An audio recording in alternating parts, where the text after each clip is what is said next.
Soomaaliya meel busto looga baahneen ama lagu seexan karin go' baati ah dhac isku siinay subax ood ka caag rootiga cunee ka bacdina xamra soo kala kicinayna ani familkeyga oo dhan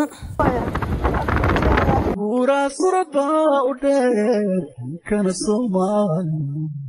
gobtuna silcay martaa haddana saxariima abartuna waa sunnee hadduu jursan waxaa xiga bariismaan saa u soo soconay Madiina imaanay Madiina waa ku dhashay aniga laakiin weligay Madiina waxay ka soo dhigin anoo ilmaale oo yar laga kaxeysay in sheegaba maanta iiko maanta waa la dhan yahay abayaala nabadaano waxa la dhaqa qaftaan haloo kala kiciyo maqaayad magaalada ugu shidan hala geeyo soo dhaweyn la marooya maqaayadan hal keenay meel ku taalo ma xasuusta dabka banaadir ku taala ayaga waxay iigu dooreen inay tahay maqaayada ugu shidan xamar laakiin aniga ma ka soo helin cuntadooda xataa service-kooda kama soo helin laakiin ma sha Allah waxa ku qaatay waqti xasuus ila agteyda qiimo aad u weyn oo ku fadhiyo waxaana ahayd mid ka mid riyooyinkeyga oo ii rumoobay alxamdulillah buura suraba u dheer kana Soomaali gobtuna silcay martaa haddana saxariima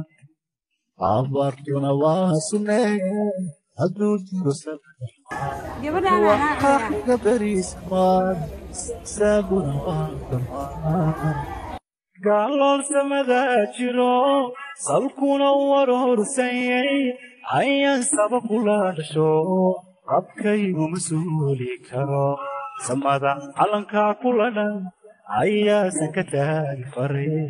adkay soo samir lahow bilaha soonka ibaray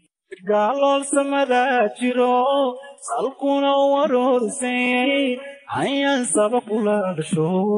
qabkaygu mas-uuli karo samada calankaa kula dhan ayaasan ka taagi faray ما شاء الله تبارك الله وقدام بين وحاجة كان كولالكي يغير